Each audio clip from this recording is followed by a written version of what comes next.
하나님의 축복하심과 은혜가 한 주간 여러분들의 넘치기를 주의 이름으로 축원합니다. 축원합니다. 오늘 설교 제목이 훌륭한 신앙의 단계입니다. 사람이 태어나서 훌륭한 한 인격체로 성장하기까지 많은 시간이 걸립니다. 그리고 시간 간다고 되는 게 아니라 시간 순간순간마다 그 사람이 해야 할 일, 거쳐야 할 과정들이 있습니다.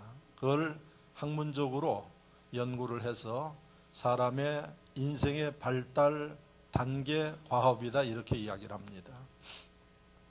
좀 쉽게 이야기를 하면 첫째, 사람이 태어나면은 그 태어난 시기를 갖다 유아기라고 이야기를 합니다. 여러분들 다 거쳤는데 너무 오래돼 가지고 뭐를 했는지 모르고 거쳤을 것입니다. 이 유아기엔 많은 사람들이 그냥 젖이나 먹고 그렇게 하면 되겠다 이렇게 생각하고, 요즘에는 그 유아기 때 그것조차도 혜택을 받지 못하는 아이들이 적지 않습니다. 근데 요즘에 유아기에 대한 연구를 유아학적으로 심리학적으로 연구를 해서 심리학에서는 대상관계 이론이라는 아주 중요한 이론이 발표됐습니다. 그 이론은 사람이 평생을 행복하고 훌륭하게 사는 과정에 있어서 중요한 첫 번째 시기가 유아기라고 이야기를 합니다. 유아기에 뭐 교육을 할 수 있어요? 뭐를 할 수 있어요? 근데 왜 그렇게 중요한가? 사람이 사람을 만나도 첫인상이 좋으면 그 첫인상으로 인해서 그 사람은 사람에 대한 좋은 이미지를 갖고 행복하게 살 수 있습니다. 의심하지 않고 그렇게 삽니다. 첫인상이 중요한데, 사람이 이 땅에 태어나서 처음 누구를 만나서 영향을 받았느냐에 따라서 그 사람의 인생이 달라집니다. 그래서 대상입니다. 그러면 누구를 만납니까? 제일 먼저 어머니와 제일 가까이 합니다.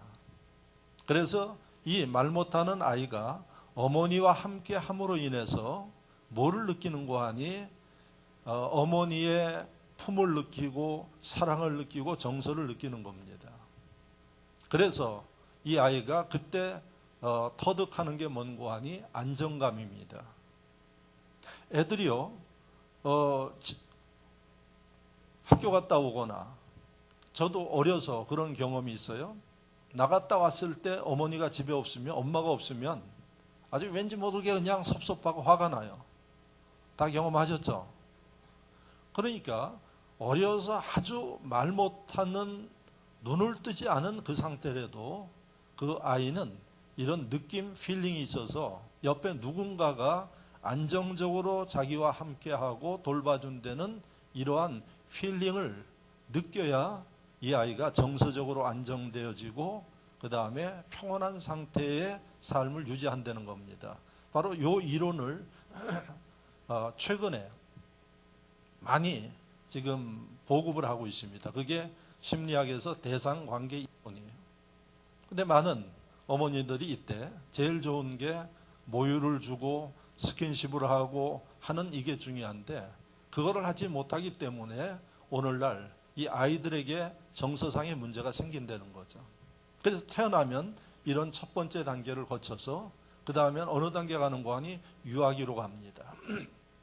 이 단계에 대해서 학자들마다 뭐 5단계다, 7단계다 이렇게 여러 가지 이야기를 하는데, 저는 그냥 공통적으로 여러분들에게 그냥 이해되게, 이게 제가 설교의 제목 주가 아니기 때문에, 그래서 유아기로 넘어가면은 이때부터 어린이집을 보내고 유치원을 보냅니다. 근데 오늘날 부모들이 어린이집을 보내고 유치원을 보내는 목적에 대해서 잘못 이해하고 있는 부모들이 너무 많아요. 아이들 어린이집하고 유치원에 왜 보냅니까? 나 직장 가니까 그냥 맡겨달라고 보냅니까? 나라 정책이 그렇게 돼 있어요 지금. 그리고 또 대한민국은 아이들에 대해서 그 공부에 대한 열의가 얼마나 높은지, 언제부터 공부시키는 거 아니? 어린이집에서부터 공부를 시켜요. 우리 집에도 어린이집을 운영하고 있고 제가 대표로 있어서 틈틈이 체킹을 하지만은 저는 어린이집에서 많이 놀려라 그래요. 공부 가르치려고 하지 말라 그래요. 그래서 부모들 가운데 뭐 공부를 가르치고 뭐 이렇게 해달라고 하는 부모 오면 다른 데 가라고 그렇게 이야기하라고 합니다. 왜 그럴까요? 어린이집은 공부하는 집이 아닙니다. 그 어린이집과 유치원에는 제일 중요한 게 첫 번째 사회생활이에요. 부모 품에서 자라던 아이들이 이제 남과 더불어 살아가는 이 훈련을 하는 첫 번째 장이 어린이집과 유치원이에요. 근데 부모들이 여기서부터 공부를 원하고 공부시키는 곳을 찾아다니고 이렇게 합니다. 공부는 나중에 할 수 있어요. 근데 첫 번째 사회생활에 다른 사람들과 더불어 살아가는 훈련이 안 되면 그는 사회생활을 할 수가 없습니다. 그래서 여러분 다른 사람들과 부딪히고 공동체 생활에서 적응을 하지 못하는 이런 어른들을 보지 않습니까? 그래서 우리 사회에 왕따도 있고 성격 이상한 사람들도 있습니다. 왜 그럴까요? 두 번째 발달 단계에서 사람들과 어떻게 내 성격도 있고 내 특성도 있지만은 더불어서 조화를 이루면서 살아가느냐 하는 것들을 배우는 게 그게 어린이집이고 유치원입니다. 근데 부모들이 거기다 대놓고 한글 가르쳐 달라고 그러고 학교 가기 전에 띄워달라고 그러고 그거는요 조금만 신경 쓰면 다 합니다. 그렇게 집중적으로 안 해도 해요. 그거보다 더 중요한 게 뭔고 하니 다른 사람들과 더불어 살아가고 이거 배우지 못하면 그 아이는 초등학교, 중학교 가서 왕따 될 수밖에 없어요. 왜? 다른 사람들과 어울리지 못하는데. 그래서 이 시기에 아이들이 배우고 익혀야 할 단계 과업, 해야 할 일을 과업이라 그러는데 그거는 사회성 훈련이에요. 그리고 자기 스스로를 어떻게 관리하는가를 가르쳐요. 저희 어린이집에도 보면은 점심 먹으면 다 나와서 입 닦고 나갔다 오면 손 씻고 그 다음에 마구잡이로 하는 게 아니라 줄 다 서가지고 하게 하고 또 걸어갈 때도 한쪽으로 걸어서 가게 하고 이게 다 뭔고 하니 사람됨의 훈련이에요. 그런데 사실은 저와 여러분들 나이 드신 분들 그런 훈련 안 받고도 다 살아왔어 보면. 그런데 요즘에는 그런 것을 어려서부터 철저하게 이런 질서훈련, 사회훈련을 시켜서 그 과정을 지나고 나면 그 다음에 이제 초등학교 가는 겁니다. 거기 가서 뭐 하나요? 이제 그때부터 사람이 알아야 할 지식적인 것들을 서서히 공부하면서 대학까지 하는 거예요. 그런데 그 공부를 갖다가 한국의 부모들이 어린이집에서부터 시작을 하고 그러니 제가 볼 때는 우리 어린이집 아이 조그마한 아이들 가방 하나씩 주는데 가방을 미고 오는 거 보면 뒤로 자빠지게 이렇게 미고 와요. 예? 그래서 저는 그렇게 생각을 해요. 어려서부터 큰 보침 짊어졌다. 예? 뭐 걔네들 뭐 책 가져오는 건 아니에요. 보면은 뭐 생활하는 도구들 가져오는데 아주 조그마한 아이들은 지 몸집보다 가방이 더 큰 것 같아. 예? 그런데 이 초등학교, 중학교, 고등학교 들어가서 이제 기초적인 교육을 받기 시작하는 겁니다. 그래서 사람이 필요한 자기 앞으로 뭐가 될 것인지 그거에 대한 공부를 하면서 비전을 키워가고 자기의 특색을 키워가는 게 그 기간이에요. 그런데 그 기간에 가가지고는 또 엉뚱한 일만 해 그냥. 예? 놀기만 실컷 놀고 멋대로 움직여 나가고 질서교육이 안 돼 있어요. 그렇게 되어지면 어떤 문제가 생기는 거 아니에요? 내가 누군지를 몰라요. 내가 앞으로 뭘 해야 할지 몰라요. 그걸 우리가 자아정체감이라고 그래요. 자기 정체를 모르는 사람이에요. 그러니까 나이 들어서 40, 50대여도 부모 의존하는 사람들이 있어요. 왜 그래요? 자기가 누군지 몰라서 그래. 뭐 해야 할지를 몰라요. 언제부터 문제가 생기느냐? 이 청소년기에 그 발달 과업이 안 돼서 제대로 적응을 못해서 거치지를 못해서 문제가 되는 거예요. 그래서 30대, 40대가 되어지면 성인이 되어져요. 성인 되어지면 자기의 비전을 위해서 해야 할 과업을 위해서 진짜 열심히 하고 전문성이 있어야 돼. 그래야 사회가 반겨주고 사회생활 하지 않나요? 근데 그런 건 안 갖추고 뭐라 그러는 거 아니? 왜 사회가 나를 받아주지 않느냐고 이야기하는 사람들 많아요. 지금도 여러분들이 전문성이 있고 능력이 있으면 어디든 갈 수 있어요. 그런데 내가 원하는 것 없고 나 받아주는 것 없다고 원망하는 사람들 참 많습니다. 여러분, 남들보다 뛰어난 전문성을 가지면 할 일이 많습니다. 제가 이번 학기 대학원에 목요일 날 교회 처치 프렌팅이라는 강의를 하는데, 요즘에 교회 힘들어요. 기존 교회들도 힘듭니다. 그런데 교회를 세워서 어떻게 그 교회를 건강한 교회로 세워갈 것인가 하는, 이게 지금 신학 대학원에서 공부하는 학생들의 아주 중요한 이슈예요. 목요일 날 강의하는데 지난 주간에 제가 첫 강의를 했어요. 아주 기운을 좀 쭉 뺐어요. 지금 확률상으로 보면 제가 개척할 때 28년 전에만 해도 개척을 하면은 한 10% 성공할 확률이 있다고 그렇게 했어요. 근데 지금은 개척하면은 확률이 얼마나 있는가? 제가 볼 때는 3%도 안 돼요. 근데 제 강의만 해도 많은 사람이 그 강의를 들으면서 지금 그 일을 계획하고 있는데, 제 그 한마디에 얼마나 힘이 빠지겠어요. 그래서 제가 그 뒤에 하는 얘기가 있어요. 3%라 할지라도 여러분들이 전문성이 있고 능력이 있어서 3% 안에 들어가면 여러분들은 된다. 그 3% 안에 들어가는 것을 비전을 가지고 자기를 훈련하고 준비하는 사람이 된다. 그게 조금 희망을 갖더라고요. 똑같습니다. 지금 취직이 어렵고 여러 가지 이야기를 하고 불평하는 사람들이 많아요. 저는 그거보다 더 중요한 게, 여러분들이 이 준비하고 일하는 시기에 남들보다 전문성이 있고 능력이 있으면 어디든 여러분들 가야 할 곳 많습니다. 즉, 어떻게 준비됐느냐, 이 과정을 어떻게 넘어섰느냐 하는 얘기입니다. 여기에 실패하면 오랜 데도 없고 적응하기도 어려워요. 자, 이 시기를 지나면 중년기로 들어가요. 인생 발달 단계 중년기. 중년기는 어느 정도 업적이 다 이루어져 있어요. 그러니까 여러분들이 중년기에 40대 중반부터 50대, 60대, 요즘엔 중년기가 60대까지라고 이야기를 해요. 세계보건기구에서 그랬어요. 그러면 이 시기에는 뭘 하느냐? 이제 어느 정도 지위도 올랐고, 그 다음에 모든 것들을 업적을 이루는 그 단계이기 때문에 좀 여유를 가지고 자신의 삶을 돌아보면서 남에게 배려하는 이러한 삶을 사는 단계가 중년기예요. 그런데 이때 그 준비가 안 된 심령들은 초조할 수밖에 없어요. 중년기에 방황하고 초조하는 분들이 있어요.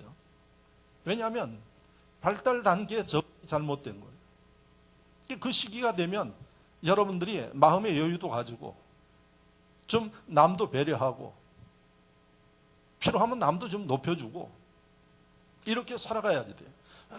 근데 이 중년기 돼가지고 자기만 알고 욕심 부리는 사람들이 많아요. 그래서 여러분, 어떤 일이 벌어지나요? 부패하는 일, 부정하는 일들을 해서 완전히 패가망신하고 망신당하는 사람들이 있어요. 이 사람들은 그런 높은 공직에 있고 포지션에 있지만은 그 인생의 발달이 잘못된 거예요. 그러니까 망신당하는 겁니다. 그리고 하루아침에 여러분 비참하게 되는 겁니다. 왜? 그 단계가 되면 내가 욕심도 좀 버리고 남을 좀 배려하면서 살아야 하는 단계가 그 단계예요. 그게 바로 인생의 이 중년기가 되어지면은 여러분들이 익혀야지 되고 그 다음에 그렇게 살아야지 됩니다. 그래서 오늘날 신문에 보면 공부 잘해가지고 고위공직에 올라서 돈도 많고 그 정도 상황이면은 살만한데 그 욕심을 부려가지고 완전히 망쳐든 사람들이 한둘입니까? 왜 이럴까요? 인생의 발달 단계가 잘못된 거예요. 아마 공부하고 돈으로 모든 것들을 다 생각했어요. 근데 인생은 그게 아닙니다. 여러분, 그 상황이 되면은 발전해야 할 그 단계가 있고 그 단계에서 해야 할 일이 있어요. 자, 그 단계를 지나면 노년기. 요즘에 노년기가 WHO에서 70세 전 노년기, 이게 이제 환갑잔치에서도 안 돼. 70 지나야 노년기에 이제. 그때는 뭐 하느냐? 이제는 인생을 조망하면서 앞으로 나는 남아있는 그 삶을 생각하면서 잘 정리해 나가는 시기가 그 시기예요. 그런데 그 시기가 됐는데 돌아보니까 이 후회되는 일만 있어요. 성질나는 일만 있어요. 노년에 비참하게 되는 겁니다. 설사 살아오는 과정에 좀 문제가 있어도 노년의 시기가 되면은 여러분들이 싫든 좋든 이제 그런 마음을 가지고 자신의 삶에 후회되는 일도 잃어버리고 그 다음에 정리하면서 남은 시간에 여러분들이 의미 있게 해야 할 일들을 해야 하는 단계가 그 단계예요. 그렇지 못하니까 여러분 죽을 때 아주 그냥 몸부림을 치면서 죽는 사람들 많아요. 저는 여러분들에게 인생을 행복하게 살아가는, 훌륭하게 사는 그 인생이 되기 위해서는 반드시 과정을 거쳐야 되고 이 과정에 단계 여러분들이 성공적으로 그 단계를 지나가야만 된다 하는 겁니다. 우리는 오늘 신앙생활 하기 때문에 모였어요. 신앙생활 행복해야 되겠죠? 행복하게 신앙생활 하십니까? 신앙생활 진짜 멋대가리 없이 하는 사람도 많습니다. 어거지로 끌려다니면서 하는 사람들. 그 사람만 가면 문제가 일어나는 사람들도 있어요. 참 불행입니다. 신앙생활은 진짜 축복이고 행복입니다. 행복하게 하셔야 됩니다. 어떻게 해야지 될까요? 지금 제가 이야기하는 거 들어보니까 신앙생활도 단계가 있다는 얘기구나. 눈치 빠른 분들은 그렇게 알아요. 근데 오늘날 보십시오. 신앙생활 하는데 어거지로 교회 와가지고 교회 다니면서 끝까지 끌려다니는 분들이 있어요. 그러니 얼마나 괴롭겠습니까? 전 참 제일 불쌍한 사람이라고 이야기를 합니다. 여러분, 올 때는 끌려왔을 줄 몰라도 그 끌려오는 자체가 축복이에요. 성경을 보면. 왜? 예수님이 내가 이끌지 아니하면 내 앞에 올 자가 없다고 그랬어요. 비록 끌려왔지만은 이것은 축복된 자리에 온 거예요. 그러면 그 축복을 발전시켜서 내 삶과 신앙생활에 여러분 최고의 행복을 누려야 되지 않겠습니까? 그런데 몇 년이 지나도 신앙생활하는 모습을 보면 변화가 없어요. 노력도 안 해요. 그러는데 신앙생활이 어떻게 발전하겠습니까? 10년이 가도 마찬가지고 20년이 가도 마찬가지입니다. 변화 있다는 거 딱 하나 있어요. 말하는 잘해. 왜? 서당계 3년에 풍어를 읊기 때문에 그렇습니다. 그 사람들은 나중에 목사님들이 그럽니다. 천국 가면은 입만 간대. 말만 해가지고. 여러분 입만 가면 얼마나 불행합니까? 행복하게 신앙생활 할 수 있기를 바랍니다. 그러하기 위해서 알아야 할 게 있어요. 그 알아야 할 게 행복한 신앙생활을 위해서 신앙생활이 발전해야 할 단계가 있다는 얘기예요. 오늘 하나님이 여러분들에게 강 목사를 통해서 행복한 신앙인, 행복한 사람들이 되기를 원하는데 그렇게 되기 위해서는 알아야 할 필수적인 신앙의 행복의 발달 단계가 있다는 사실입니다. 그래서 오늘 본문에 말씀을 통해서 하나님이 설교하게 하시는데 본문 말씀의 주인공은 사울이라는 청년이에요. 여러분들이 잘 알다시피 사울은 나중에 변화되어서 예수 믿고 회개하고 변화되어서 하나님의 일을 훌륭하게 한 바울이라는 인물로 바뀌었어요. 사울이라는 이 이름은 번역을 하면 크다라는 뜻이에요. 그런데 교만 방자했던 사울이 예수를 믿고 회개하고 하나님의 자녀 되니까 자기 이름을 바울로 바꿨어요. 그 바울은 내가 적은 자다 하는 뜻이에요.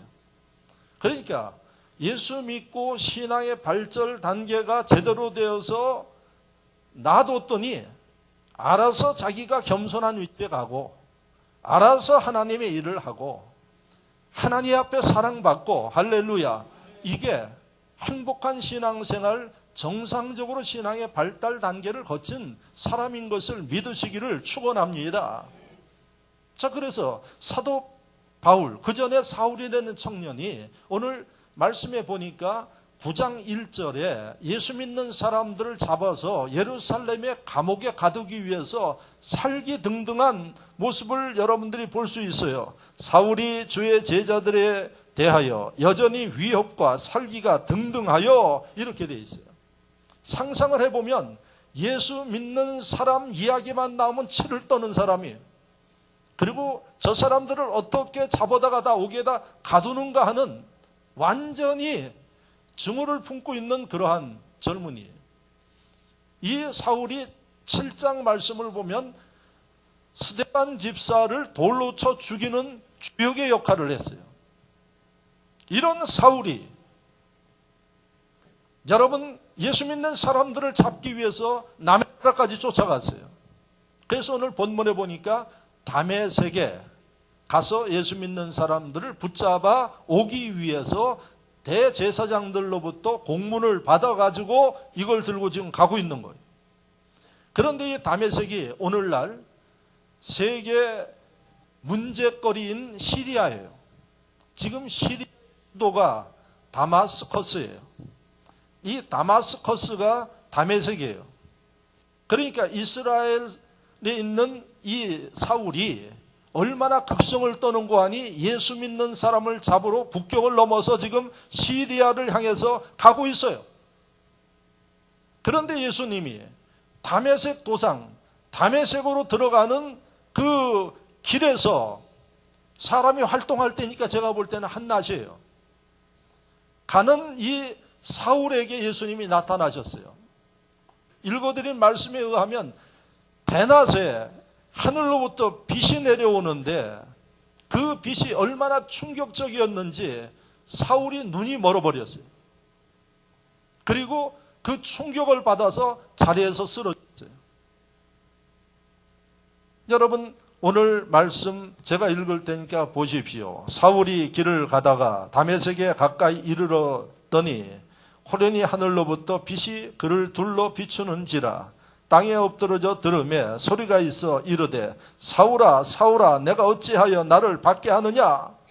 여러분 이 말씀을 보면은 사울이 땅에 그냥 충격으로 쓰러졌고 눈은 보이지 않고 그러고 나서 여러분 완전히 죽은 사람처럼 된 이 모습을 봅니다.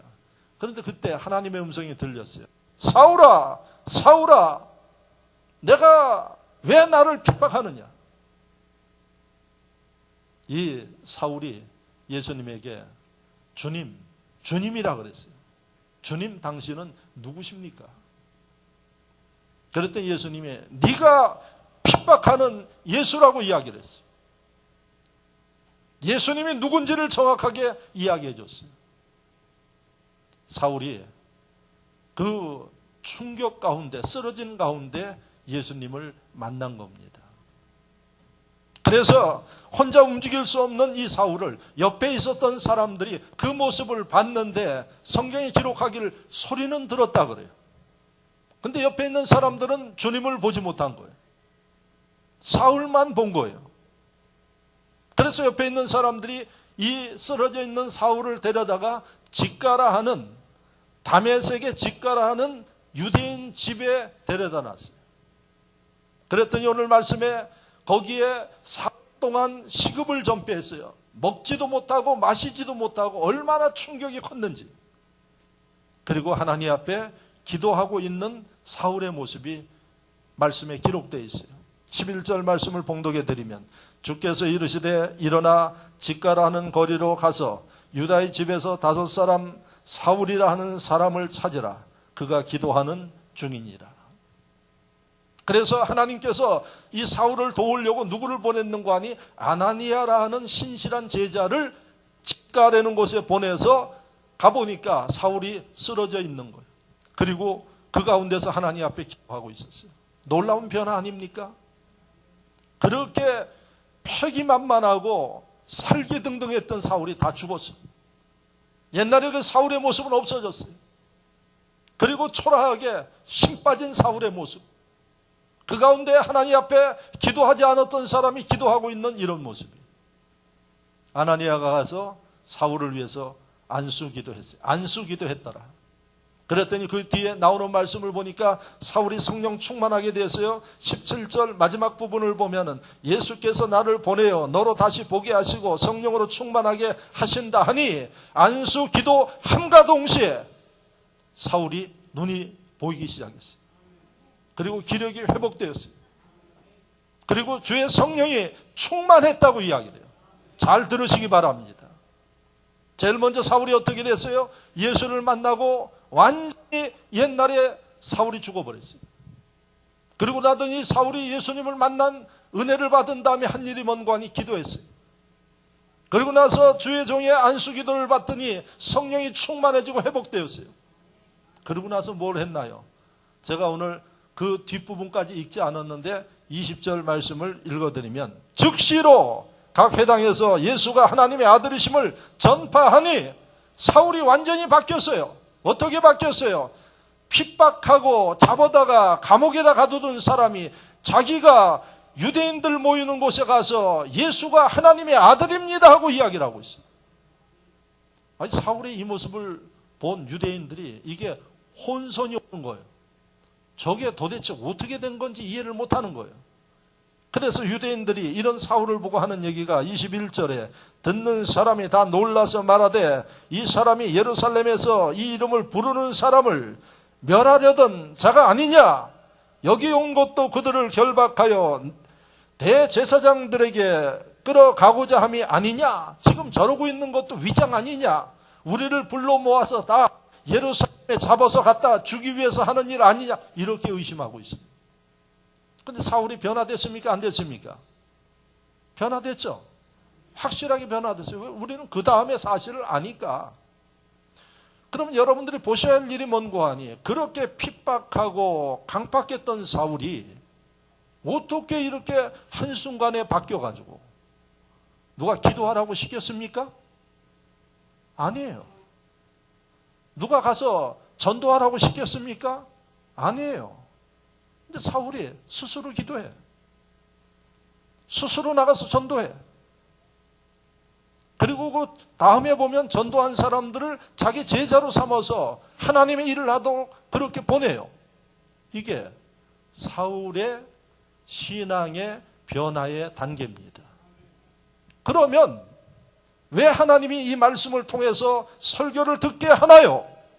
첫째, 여러분들의 신앙의 단계를 한번 점검해 보시라는 얘기입니다. 어느 상태에 여러분들의 신앙의 위치에 있느냐 하는 거예요. 여러분들이 사울의 모습을 보니까 세 가지의 단계를 거쳤어요. 예수 만나고 회개한 다음에 성령 충만했고 성령 충만하고 나더니 기도하고 나가서 복음을 전했어요. 여러분들 어느 단계에 있습니까? 이것도 모르는 분들 많습니다. 왜? 되는 대로 하는 거예요. 기분대로 하는 거예요. 예? 그리고 어떤 분들은 기분을 떠나서 또 날씨 따라 행. 예? 날씨 좋으면 산으로 가고, 예? 비가 오면 또 비가 와서 집에 있고, 그런 사람을 갖다 창호지 신자라고 이야기를 합니다. 예? 창호지가 어떻게 비가 와서 습기가 차면 늘어지죠. 비 오면 비 오는 거 핑계대고 늘어져가지고 집에 있는 사람들이 있어요. 별별 신자들 많아요. 그런데 그게 얼마나 심각한 문제인지도 모르고 그렇게 살아요. 그래도 되는 것으로 알고 살고 있어요. 불행입니다, 여러분. 왜요? 아까 제가 인생의 단계에 거쳐서 발전하고 해야 할 일을 하지 못하면 그 인생은 여러분 인생의 낙오자예요. 그리고 그 사람은 아무리 높은 지위에 있고 돈을 많이 가져도 사람 취급을 안 해요. 사람들이 환영하지 않습니다. 그러면 여러분 불행하지 않겠습니까?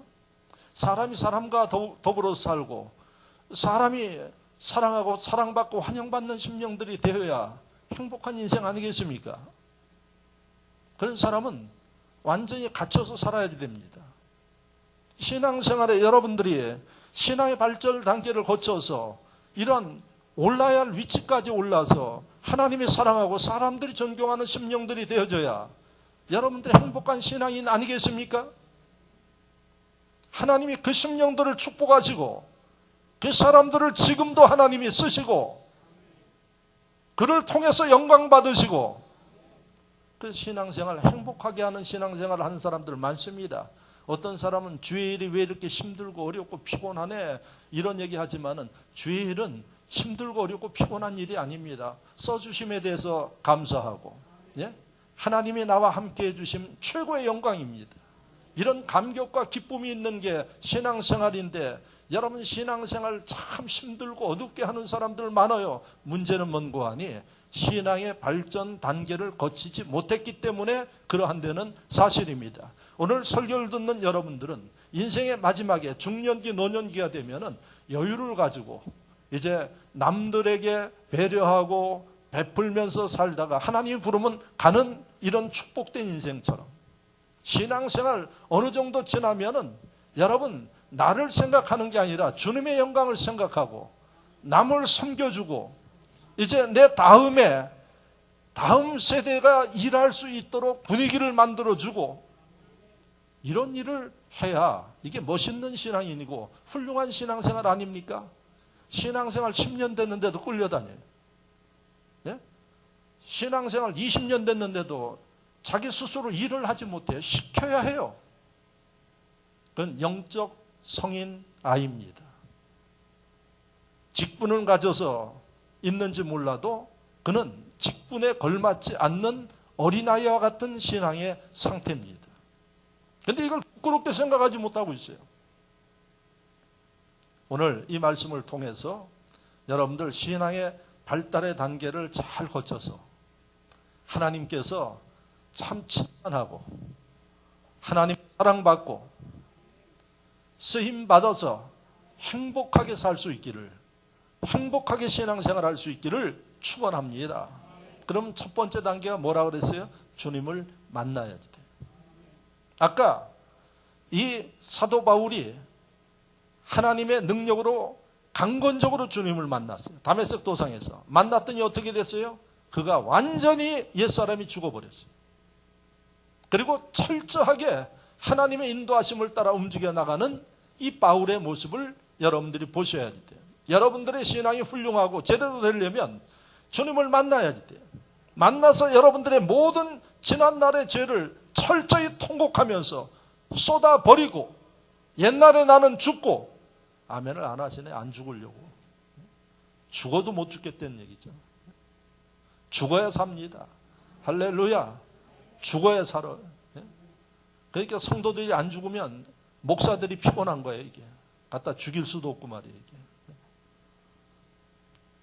여러분, 첫 번째가 내가 죽어야, 내가 회개돼야, 그때 여러분들이 그 다음 단계로 갈 수 있어요. 오늘날 교회 안에 예수를 만나지 못한 사람이 너무 많아요. 그래서 엉터리 같은 신자들이 많다는 얘기입니다. 이 시대에 고민하는 게 뭔고 하니, 우리가 안 믿는 사람 나가서 전도하는 것도 중요한데 교회 안에 불신자들이 있어요. 교회 안에 불신자가 뭔고 하니 예수를 못 만난 사람들이 불신자예요. 이 사람들 예수 믿게 해야 된다는 게 오늘날 전도와 선교의 이 패턴 중에 하나예요. 나가 복음도 전해야지 되지만 교회 안에 불신자들, 여러분 거듭나지 못한 사람들 가만히 놔두면 천국 갈 수 있겠어요? 또 여러분 믿음이 없는 심령들이 여러분 다양한 신앙의 갈등과 문제를 일으키지 않습니까? 그래서 제대로 된 교회들은 내치 잘하면서 우리가 복음을 증거하는 일들에 집중해야 된다는 사실입니다. 여러분들이 거듭나지 못하면 지능교회는 비전이 없어요. 하나님 나라에 비전이 없어요. 그러나 여러분들이 거듭나서 제대로 된 신앙인이 되면 가만히 보십시오. 여러분 교회는 놀라운 일들과 역사가 일어납니다. 여러분들을 통해서 기적이 일어나고 여러분들을 통해서 하나님 능력과 역사가 일어납니다. 그러므로 거듭나셔야 됩니다. 주님을 만나야 됩니다. 주님을 만나면 내 자아가 죽어지고 옛사람이 죽어지고 여러분 누가 봐도 변화된 사도 바울과 같은 이런 모습이 시키지 않아도 뭘 했어요? 기도했어요. 요즘에 기도하라 그래도 기도 안 합니다. 여러분 아무리 가르쳐도 안 합니다. 우리가 좀 의심스럽게 봐야 돼요. 진짜 저 사람 주님 만났느냐 하는 문제예요. 여러분, 주님 만나서 거듭나지 않는데 어떻게 우리가 천국을 소망 삼을 수 있겠습니까? 철저히 주님을 만나서 여러분, 옛사람의 모든 구습은 벗어버리고 사도 바울처럼, 오늘 사울처럼 하나님 앞에 스스로 기도할 수 있고, 예? 스스로 하나님 앞에 예배드릴 수 있고, 스스로 주님 사모하는 이런 마음들이 가슴에 있어야 이게 정상적이고 비전 있는 신앙인들이라는 사실을 깨닫기를 바랍니다. 두 번째, 그 단계를 거친 사도 바울에게 아나니아라는 하나님의 종을 보내서 안수기도하게 했어요. 그랬더니 눈이 떠졌고, 그 다음에 두 번째, 성령이 충만하였다, 이렇게 돼 있어요. 두 번째는 여러분들이 지혜로운 심령은 자기 신앙생활을 성령 충만한 사람으로 가꿔야 됩니다.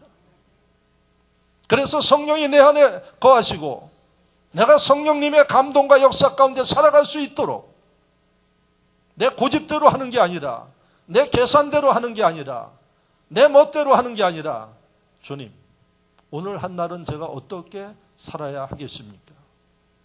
주님, 이런 상황 가운데서는 주님, 제가 어떻게 해야 할까요? 이게 성령 충만한 신앙인들의 모습입니다. 눈만 뜨면 내 멋대로 살아요. 그리고 어떻게 해야 고민하다가, 여러분, 진짜 성령의 감동과 역사하심을 따라 사는 게 아니라 내 기분대로 해요. 내 계산대로 해요. 여러분들 계산이 항상 맞으면 좋은데 안 맞을 때가 많습니다.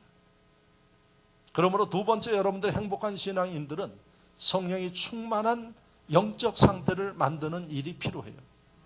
그런데 오늘 본문에 보니까 성령이 충만하게 살리려는 사람에게 임할 때 누가 도움을 줬는가 하니 아나니아가 도움을 줬어요.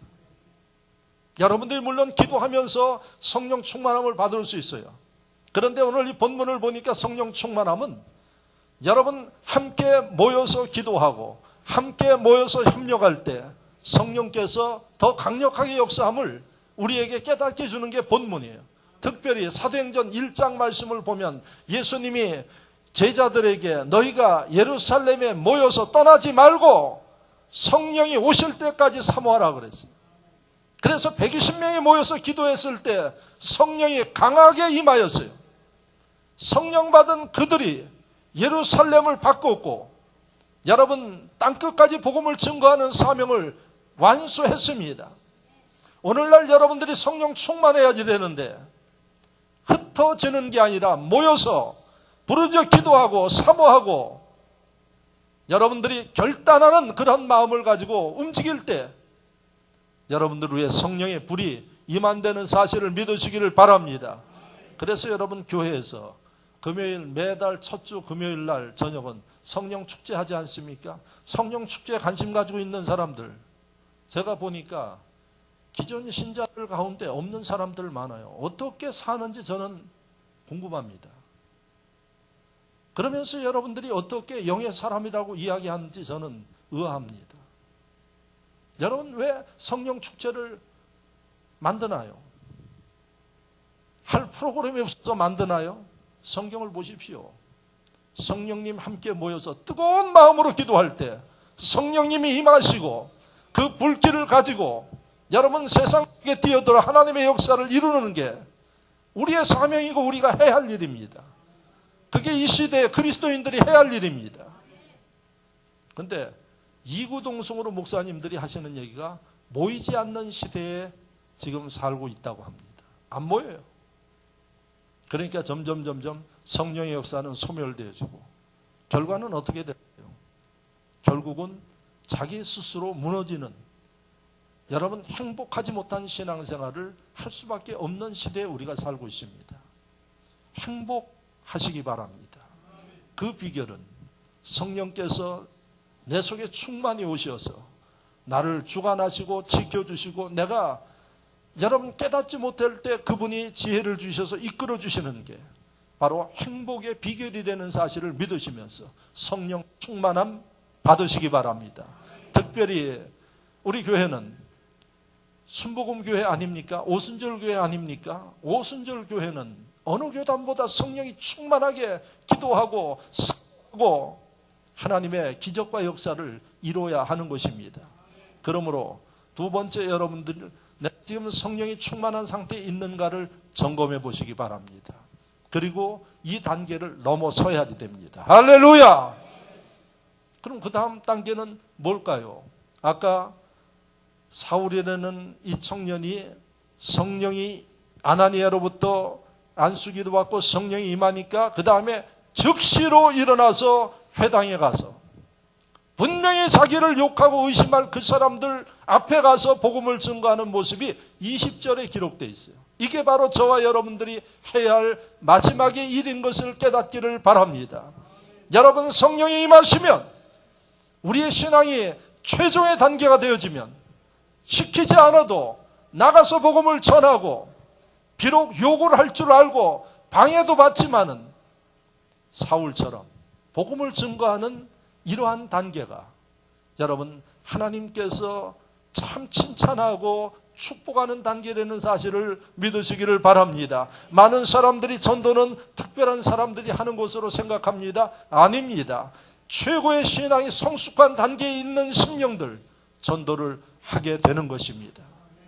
그래서 여러분 복음에 대한 열정이 없는 심령들은 첫째 하나님 앞에 회개하시면서 하나님 내게 성령을 기름 부어 주시어서 이 사명을 감당할 수 있도록 역사해 달라고 여러분들이 하나님 앞에 깊이 사모하면서 기도하고 여러분 최종적으로 영혼에 대한 열정을 가지고 나가서 복음을 전하면서 전했으면 그들을 제자되게 만들어야 됩니다. 사도 바울은 여러분 회당에 나가서 복음을 증거하고 복음을 증거하면서 나중에 그 사람들을 다 자기 제자로 만들었습니다.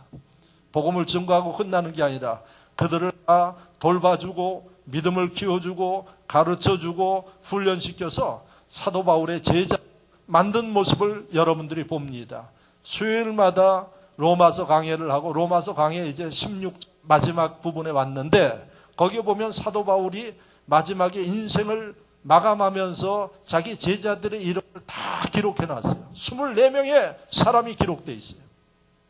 보면은 한 사람 한 사람 사도 바울이 훌륭하게 제자로 키워놓은 모습을 보게 됩니다. 그 사람들 이름만 읽어도 은혜가 되어지는 그런 사람들이에요.